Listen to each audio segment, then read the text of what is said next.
What up, word? It's your boy JusRzd, and today we're gonna chop it up about Kaiju number 8. Let's get into it. Do me a favor. Go ahead, like, share, comment, subscribe, do all the things that you know you're supposed to be doing. Anyway, we on YouTube now. What are you doing? Welcome back to the channel, guys. Like I said, we're gonna chop it up about Kaiju number 8. I'm gonna do the first 2 episodes, so this review is gonna be a little bit different. I'm not gonna go as in depth. Just do a quick synopsis of what happened in the first 2 episodes of Kaiju number 8. I think currently it has like 7 episodes out right now, so I'm gonna do. I might do them 2 at a time. Depends on how the story progresses. But we'll see. That's neither here nor there. Spoiler warning. Let's get to it. So Kaiju number 8. Kaiju number 8 is a dope anime. The MC Kafka is a 32-year-old man who's kind of giving up on his dreams at this point. He's just kind of still wandering through life, trying to figure it out, doing the whole adulting type tip, and just trying to figure out life, trying to figure out what he wants to do, where he wants to go, how he wants to maneuver. And it's funny because in episode 1 they drop us in the midst of the world of Kaiju number 8. Kaiju attacks the city. The military defense force comes, takes it out. Beautiful sequences, beautiful action. We get to see the defense force just pretty much demolish this Kaiju number 8. We see a character who we later find out is Mina. We see her with this huge gun just shoot a hole in the Kaiju, and that was actually funny when I first seen it. And the whole sequence of that first initial fight was just dope to me. Then next, as the military defense unit is like taking their little stroll or parade through the city, or walking away from the crime scene, enter Kafka. And Kafka is with the cleanup crew, pretty much.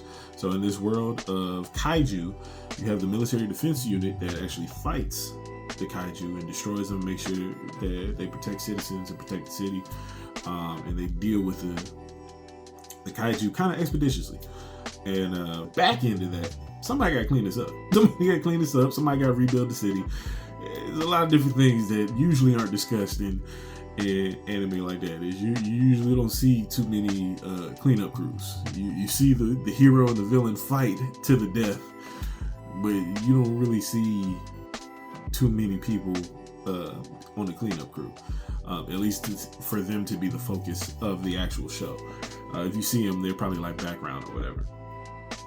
So anyway, enter Kafka. He's a part of the cleanup crew, or the sanitation crew, and they're working their way to break down pretty much the remains of the Kaiju, break down the carcass. Through the process of them breaking down the carcass, Kafka gets put on intestine duty, or entrails. So pretty much he has to cut open and break down the intestines. And of course, when you're dealing with intestines, you're dealing with a whole lot of So he's dealing with that, and that was just an interesting concept when I first saw it, because I was just like, that's true. I mean, you do have to do every part, I guess, of of breaking down this Kaiju. We basically get a day in the life of Kafka and just seeing him go through his daily routines, what he does on his job, the fact that he's not a boss. He's just like a regular worker at this job. So it's not even like he's important at his job. He's actually like, he's good at his job by his boss's standard, but he's not by any means like a manager at the sanitation. He's just a regular worker. And so we follow Kafka back to his apartment, and through the process of going back to his apartment, he has a flashback of when he was a child, and it was him and this little girl. They were in a city where a Kaiju attack happened, and in that moment where they were sitting and reflecting on the Kaiju attack, they both had the realization, which is like, we want to be a part of the military defense unit. Come to find out, the young lady that was with him, the little girl that was with him in the flashback, is actually Mina, who is one of the top agents in the military defense unit. Super powerful, very strong at what she does. And Kafka's not even in the running for the military defense unit. He never actually passes his test. We come to find that out later through the episode that he actually failed his test. When he goes into work the next day, his boss calls him in, said, "Hey, you came right in on time. We have a new recruit. His name is Reno. He's working his way to be a part of the military defense unit, but first he wanted to work on the sanitation crew just so he can understand and learn the physiology of a kaiju firsthand." And so Kafka, even though he's really great at his job, he doesn't want to train anybody, and he just wants to go in and do his job and then kind of go about his business. And I ain't gonna hold you, I don't blame him. But at the same time, he takes it on the chin and he's just like, you know what? All right, I'll go ahead and train you. And the first thing, one of the last things his boss says is just like, yeah, actually Kafka wanted to go up for the military defense team as well, but he never passed his test. So now he's here with us. And so Reno, as rude as can be, was just like, why'd you quit? Why'd you quit? What stopped you? And it kind of struck Kafka to his core, but he ignored it and just kind of was just like, all right, come on, I'm gonna show you the ropes. Come on, let's go. So they get assigned, unfortunately, in testing duty again. So he has to train Reno in the testing duty. Reno's sick to his stomach dealing with the intestines. Kafka's kind of sick to his stomach, but he's kind of used to it. So it's just funny to see their interactions and see how they interacted with one another. They finally finished the day out, and as they're finishing the day out, they're the last two people to leave the work site. As they're walking away from the work site, they actually get attacked by a spider-looking kaiju with a horrendous face. So it was like a spider-looking kaiju with a horrendous, weird-looking face. And Kafka, with super quick reflexes, pushes Reno out the way. Reno was not prepared for this fight at all. And Kafka is not strong enough, of course, to even really battle a kaiju for real, especially not one of this size. The kaiju was pretty big. But he pushes Reno out the way and yells at him to run. So Reno takes off, and then Kafka distracts the spider kaiju, runs away, is able to make a great escape. As he's making the escape, he's flashing back to memories of him and Mina as children, just making that promise to one another that we're going to be a part of the military defense unit and we're going to be the top brass. Like, we're going to do this and we're going to really be efficient at this. And yeah, of course, he never passed the test, so that dream was deferred. And he's just kind of disappointed in himself. He's just like, man, I'm over here running away from a kaiju and I'm supposed to be on the military defense force. I never passed my test, so I'm never going to be able to catch up to Mina at this rate. So he ends up running away, and as he's running away, he thinks he got away, and lo and behold, the kaiju ends up cutting the corner on him and surprising him, still chasing him, and he gets close enough to take a swing at Kafka, and Kafka in his mind is thinking, okay, all I gotta do is go for his leg, go for his leg, go for his leg. Of course, the kaiju's too fast for him, ends up swatting him like a bug, even though he was a bug. So that was kind of funny. I'm not gonna hold you. But ends up breaking Kafka's leg, leaving him injured, so now he can't run. So he's in pain, his eyes hurt, his leg is broken, and he's about to get devoured by this kaiju. And then right before the kaiju takes the final bite, like his teeth were over him, Reno comes out of nowhere and hits the kaiju with a stop sign, ends up catching the kaiju off guard with a stop sign. Of course, he's also not strong enough to fight a kaiju, and Kafka's like, yo, I told you to run, I was sacrificing myself so you could get away. He was like, bro, don't worry about it, I called it in, so the military defense unit should be on their way. And so now, of course, Kafka can't do anything, his leg's broken. And once again, about to get squashed. They're both about to die, and out of nowhere, some bullets hit the Kaiju. The Kaiju kind of gets caught off guard by the bullets, and then he gets blown to smithereens.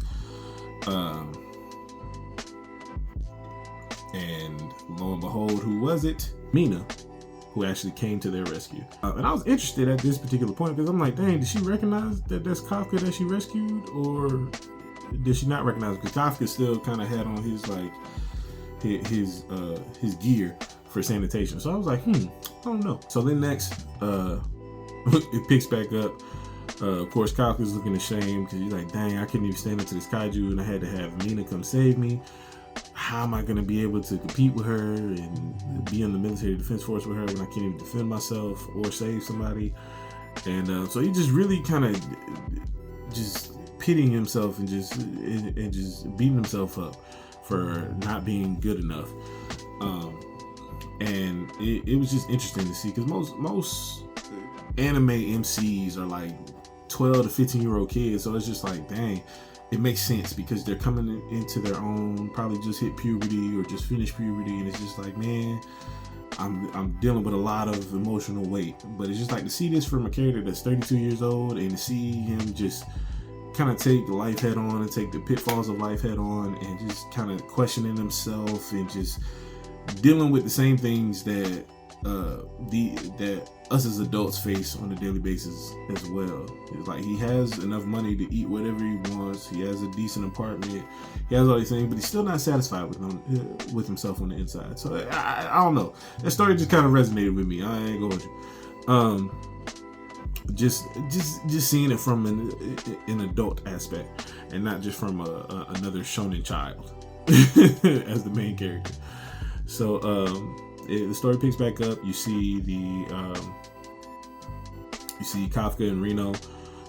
They're in the hospital now because they're being treated for their injuries. And Kafka still beating himself up in the hospital bed. And Reno, he's sitting there trying to encourage him. It's just like, man, you did well. Thanks for saving me. Blah, blah, blah, blah.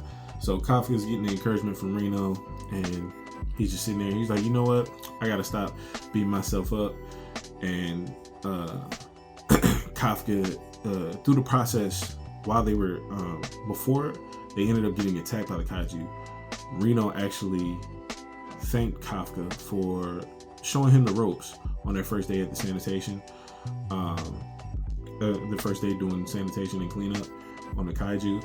And he thanked them for showing him the ropes, and also let him know that they've raised the cap on the age limit to, I believe, like 33 for the military defense unit test. And so that's another reason why Kafka kind of gave up on it, because he kept trying to take the test and kept failing. But he aged out per their previous requirements. And so now that it's raised up to 33, he's 32, he could take it again. So while they're fast forward to them back being in the hospital bed. Now they're in the hospital bed, and Kafka's like, you know what? You're right.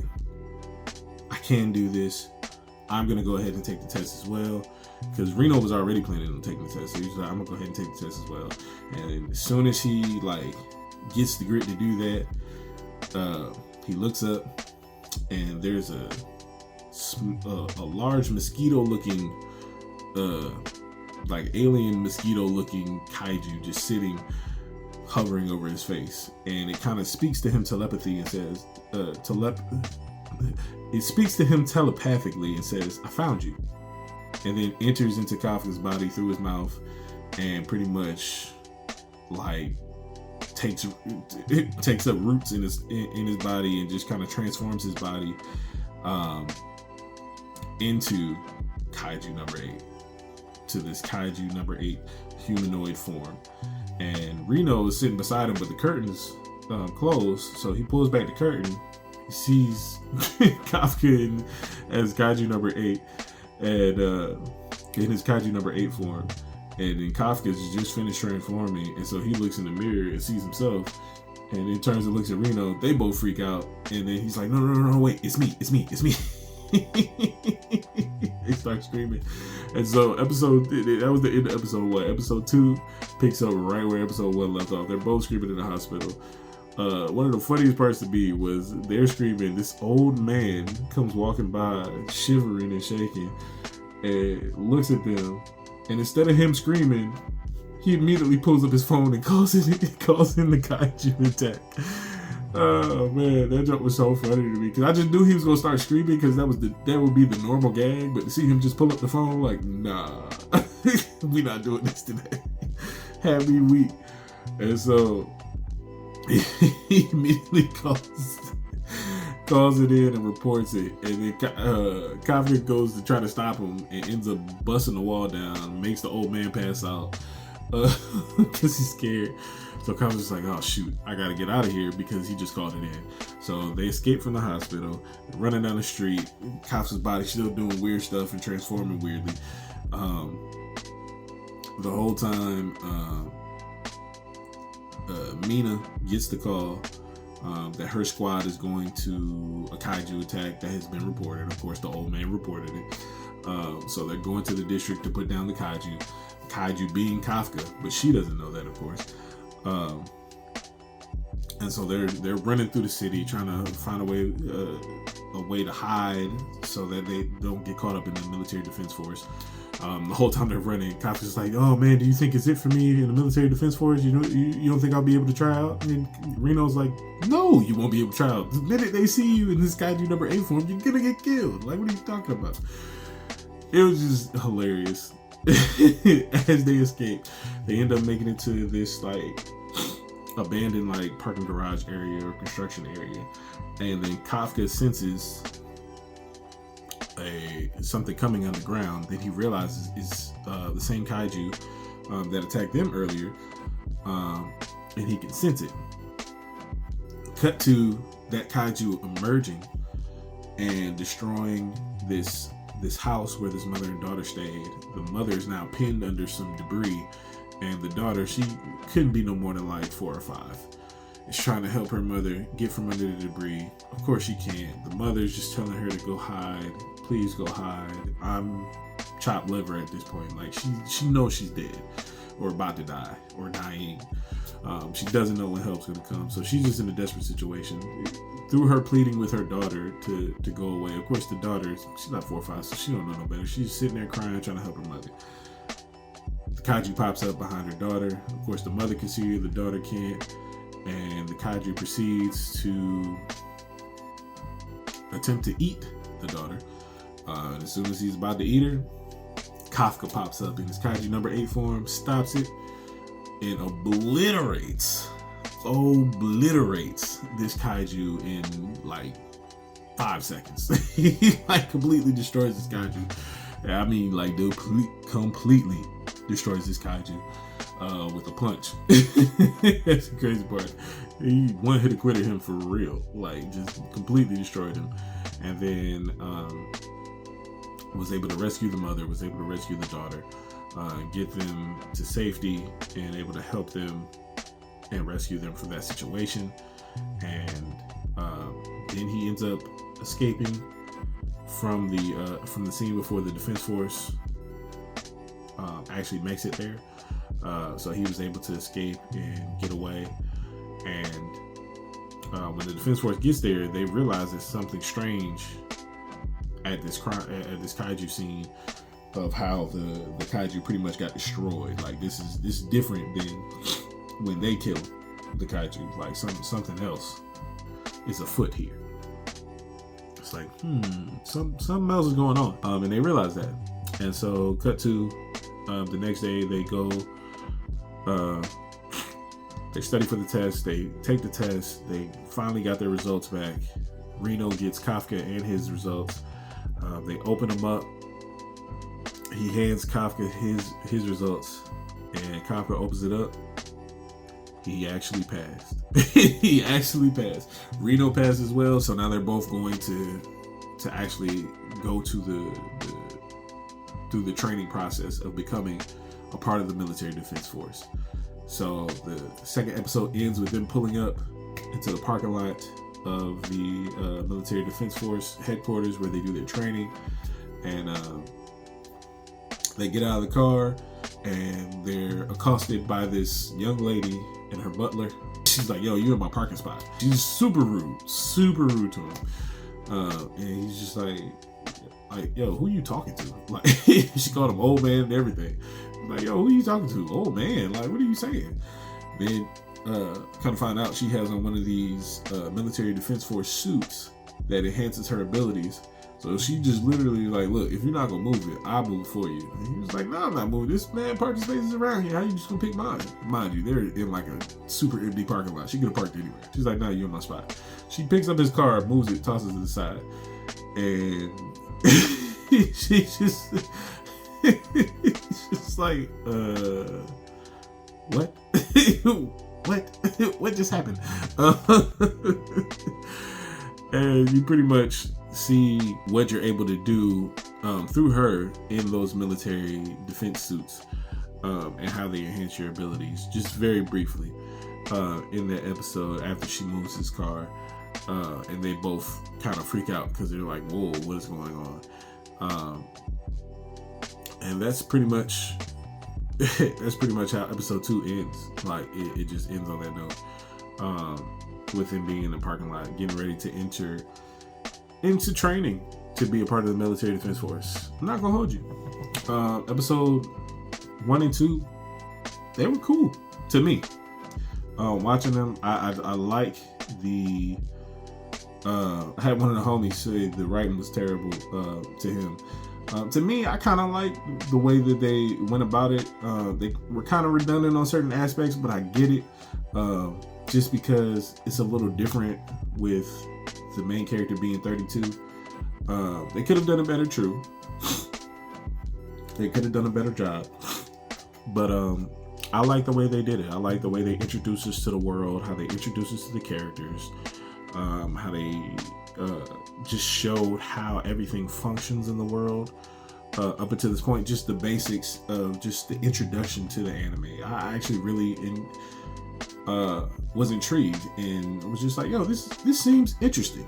So for me, I would give it, the first 2 episodes, I'd give it like 6.5, 7 out of 10. It wasn't something that like just started out super wild and crazy and, oh man, we don't know what's going on. Like, so I give it a 6.5, 7. It was pretty solid. It was decent to me. It was enough to keep my attention. The fighting was crisp. The animation was clean.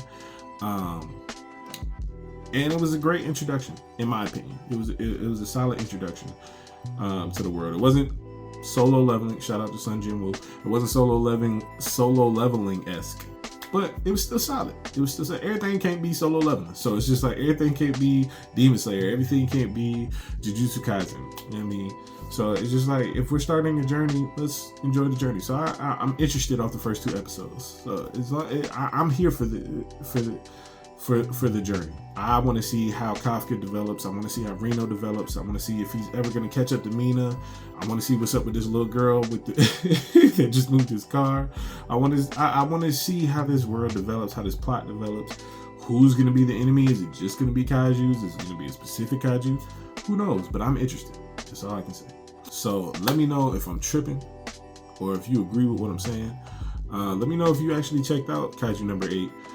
If you're up to date on the episodes, or if you haven't watched it yet, definitely. I did an anime watch list video previously. Definitely put Kaiju number 8 on your watch list. Don't forget to like the video. Don't forget to share the video. Don't forget to subscribe to the channel, man. Let's get these subscribers up, man. I said we're growing slowly but surely. We're growing with more consistency, more videos. Slowly but surely, we're growing. Appreciate each and every one of y'all who have subscribed. Continue. For those who haven't, continue to subscribe. Just hit that little button and hit the notification bell so you can get notified anytime we drop. I've been pretty consistent with dropping every Thursday. So every Thursday, it's going to be a new video of some format from me, whether it's a Raise review or it's a Behind the Soul where I'm talking about music, where I'm talking about just life things, just trying to be motivational or encouraging to anybody in a journey called life. Hey man, don't forget, it's free soul to the soul free. Let's get it.